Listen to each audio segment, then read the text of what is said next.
একদম তারপর 5 টাকা করে।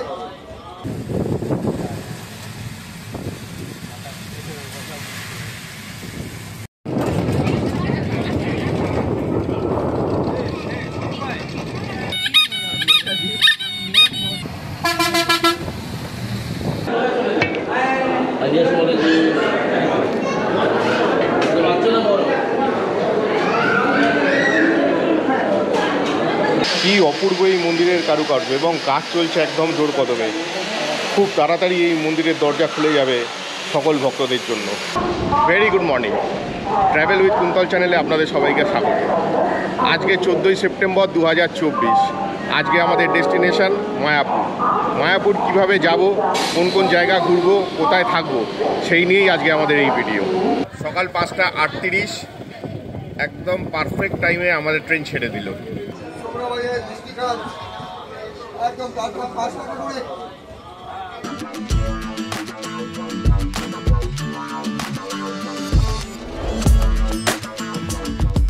আমরা ধরে নিলাম সকাল 5টা 38-এর হাওড়া কাটোয়া লোকাল, যা আমাদের নবদ্বীপধাম স্টেশন পৌঁছে দেবে সকাল 7টা 47 মিনিটে।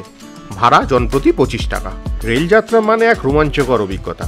স্টেশন থেকে ট্রেন ছাড়ার পর শহরের কোলাহলকে পেছনে ফেলে সবুজ ধানক্ষেতের বুক চিরে এগিয়ে চলল আমাদের ট্রেন। আর জানালার বাইরে ছুটে চলা প্রকৃতি যেন এক জীবন্ত ক্যানভাস।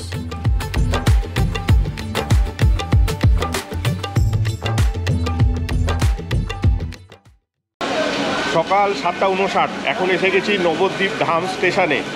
প্রচণ্ড বৃষ্টি হচ্ছে, তো এখান থেকে বেরিয়ে টোটো বা অটো কোনো একটা কিছু ধরে নিতে হবে এবং ফেরিঘাটে পৌঁছে ওখান থেকে মায়াপুর। নবদ্বীপ স্টেশন থেকে টোটো পেয়ে গেছি। এখান থেকে ফেরিঘাট যেতে পার হেড 20 টাকা করে ভাড়া নেয়।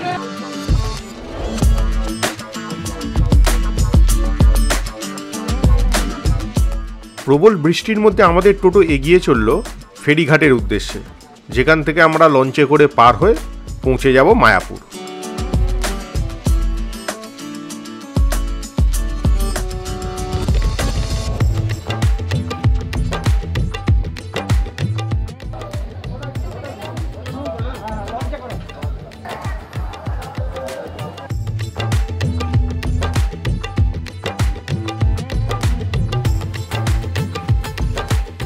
নবদ্বীপ থেকে মায়াপুরের লঞ্চ যাত্রা এক অসাধারণ এক্সপেরিয়েন্স।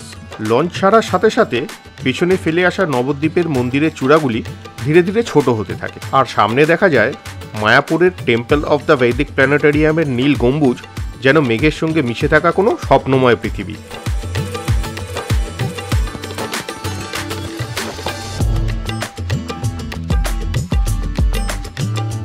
লঞ্চে করে যেতে যেতে আমরা পৌঁছে গেলাম গঙ্গা ও জলঙ্গি নদীর মিলনস্থলে, এবং সত্যি দুটো নদীর দু ধরনের রং চোখে পড়ার মতো।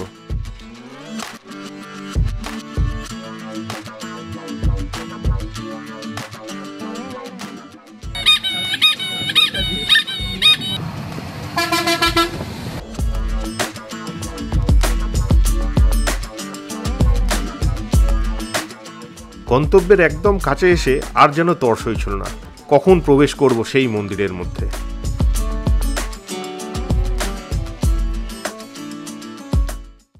প্রতীক্ষার অবসান, অবশেষে চলে এসেছি মায়াপুরে ইস্কন মন্দিরের একদম সামনে।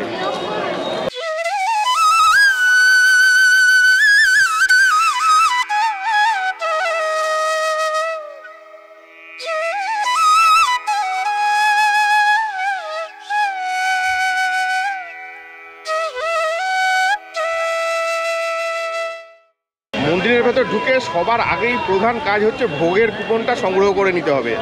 যদি লেট করে ফেলেন তাহলে কিন্তু কুপন পাওয়ার সম্ভাবনা খুব কম থাকে। এই ঢুকেই এগুলো কুপনের কাউন্টার আছে, পরপর পরপর কুপনের কাউন্টার। এই কাউন্টারগুলো থেকে কুপন পাওয়া যাবে। আমি যেটা করলাম, গদা ভবনের কাউন্টার থেকে কুপনটা কেটে নিলাম, পার হেড 80 টাকা করে এখানে।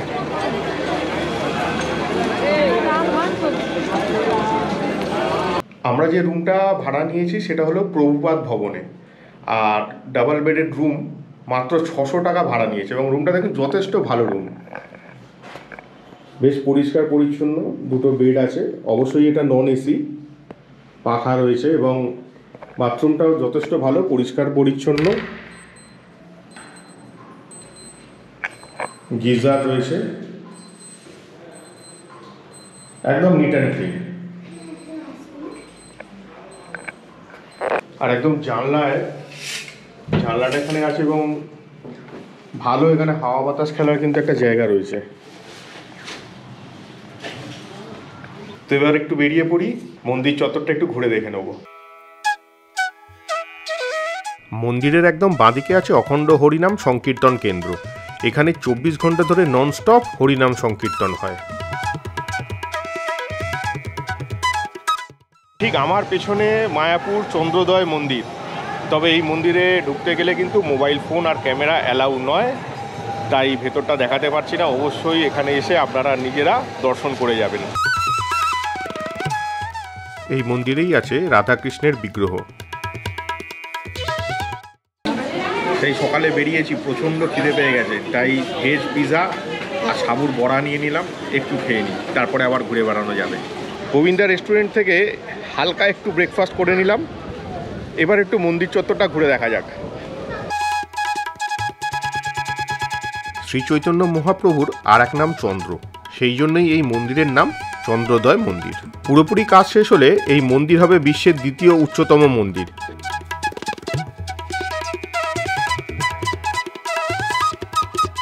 মন্দির চত্বরটা ঘুরে নেওয়ার পর আমরা বেরিয়ে পড়লাম মন্দির কমপ্লেক্সের গোশালাটা দেখে নেবার জন্য।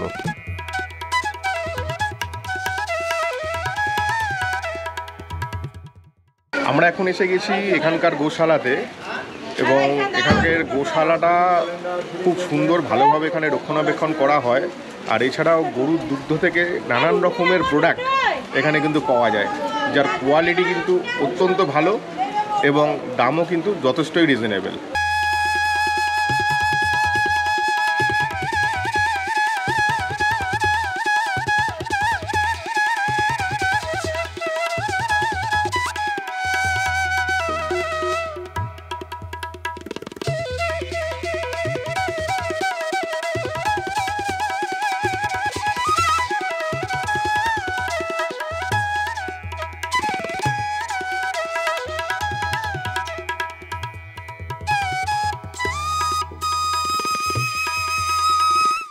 সত্যি এখানকার গোশালায় যেভাবে গরুদের সেবা করা হচ্ছে, সত্যি মানে অনস্বীকার্য। মানে দেখে আমরা মুগ্ধ হয়ে গেলাম যে কিভাবে এখানে গোমাতার সেবা করা হয়।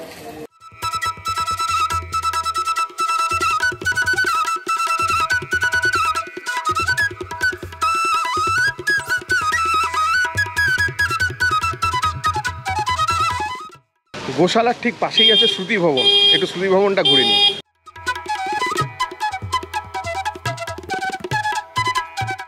শ্রুতি ভবনটা কিন্তু থাকার পক্ষে একদম আদর্শ, বেশ সাজানো গোছানো। এবং একটা জিনিস হচ্ছে এখানে মাসিকভাবেও কিন্তু থাকা যায়, চাইলে মানে আপনি 1 মাসের ভাড়া হিসেবেও থাকতে পারেন। আর ছাত্রদের জন্য বিশেষ ব্যবস্থা হচ্ছে, এখানে 20% ডিসকাউন্ট আছে, তার জন্য কিন্তু পরিচয়পত্র সঙ্গে করে আনতে হবে।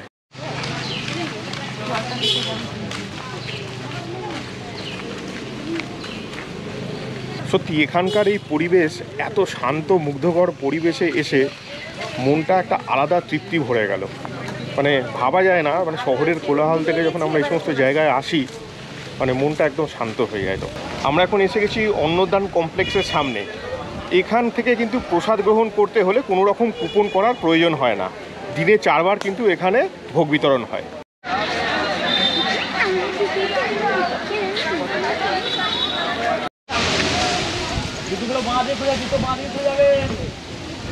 আমরা এখন প্রসাদ গ্রহণের জন্য চলে এসেছি গদা ভবন।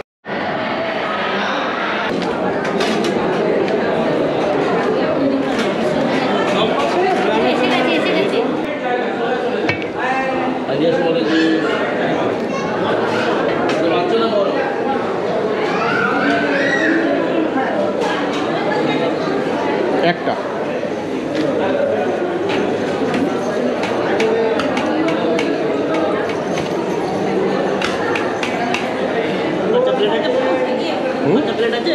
না, ওই নিয়ে নিয়েছে, মা নিয়ে নিয়েছে।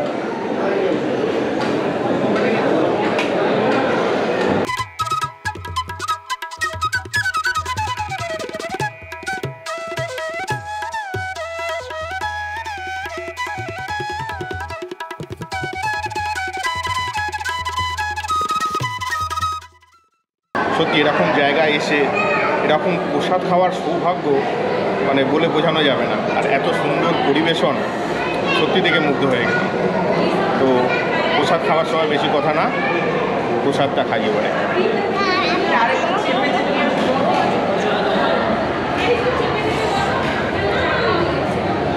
সত্যি এখানকার এই প্রসাদ খাওয়ার মধ্যে কিন্তু পরম এক তৃপ্তি আছে, এবং এত গরম সার্ভ করেছিল, সত্যি কথা মানে হাত যেন আমার পুড়ে যাচ্ছে এরকম অবস্থা।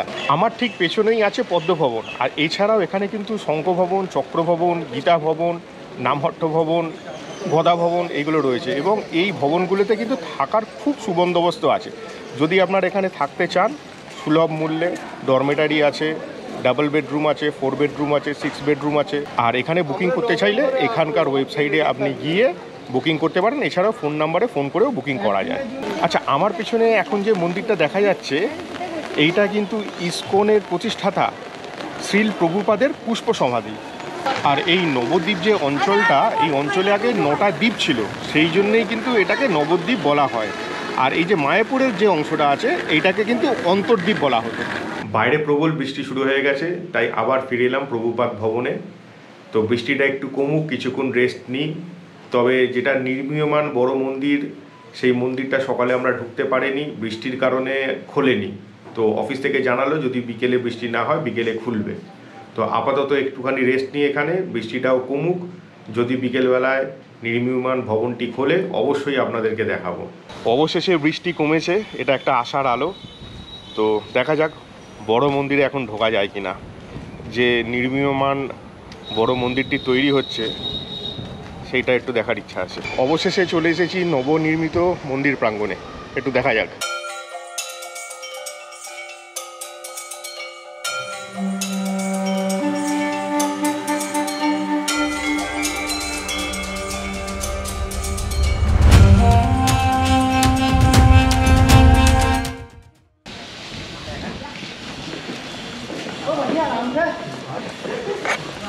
জোর কদমে এখন নির্মাণের কাজ চলছে। এই যে স্থানটি তৈরি হচ্ছে এখানে নৃসিংহদেবের মন্দির হচ্ছে, এবং জোর কদমে কাজটি চলছে।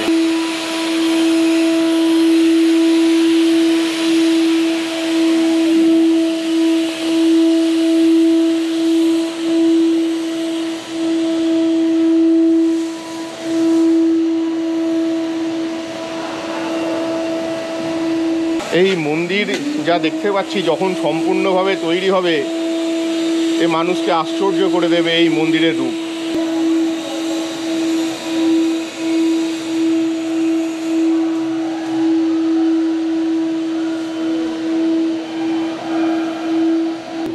এখানে 3টে অল্টার আছে। হ্যাঁ, এটা হচ্ছে রাধা মাধব অল্টার, আচ্ছা, মাঝখানে পঞ্চতত্ত্ব অল্টার, আর আচ্ছা, এটা হচ্ছে গুরু পরম্পরা অল্টার।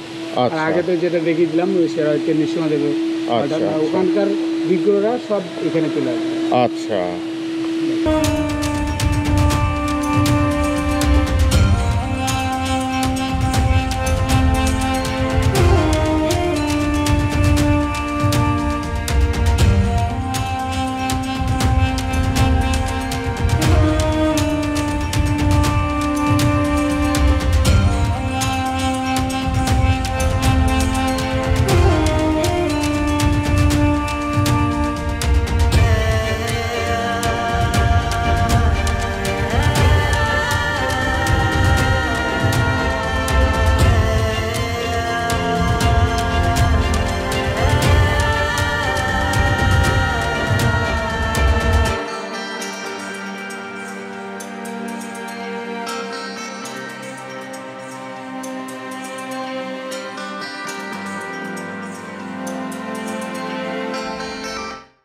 কি অপূর্ব এই মন্দিরের কারুকার্য, এবং কাজ চলছে একদম জোর কদমে।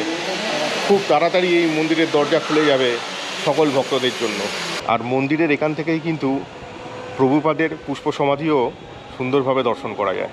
আচ্ছা, নবনির্মিত মন্দিরের রান্নাঘরটি কেমন হবে আমরা একটু দেখে নেব, যদিও এখন লাইট কম আছে, তাও যেটুকু দেখা যায়।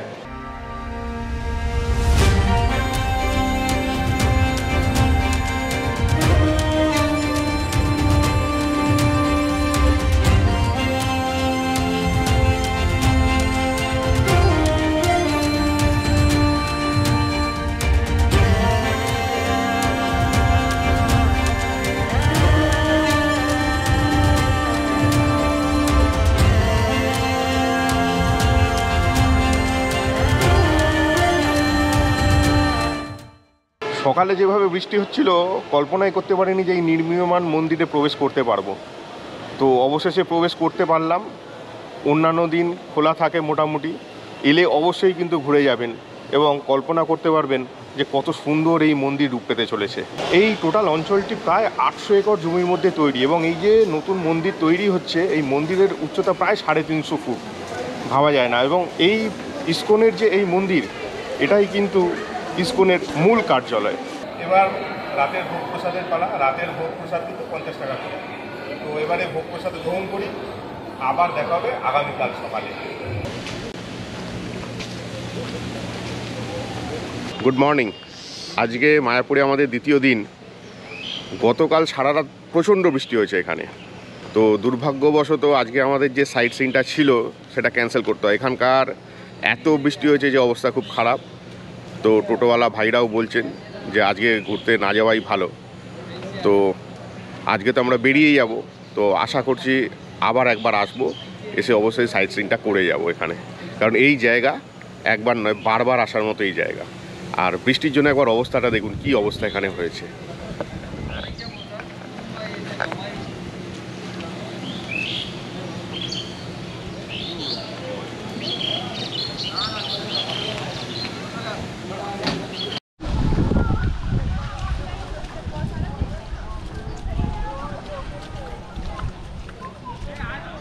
তো একটা জায়গায় ঘুরতে এলে ট্যুরটা যদি কমপ্লিট না হয় একটু আক্ষেপ তো থেকেই যায়।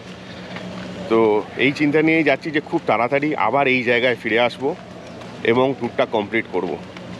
আর অবশ্যই কমপ্লিট করে আপনাদেরকে শেয়ার করব। তো এই ভিডিও যদি ভালো লাগে অবশ্যই কিন্তু লাইক, শেয়ার আর সাবস্ক্রাইব করতে কিন্তু ভুলবেন না। খুব তাড়াতাড়ি ফিরছি নতুন আর একটা ভিডিও নিয়ে।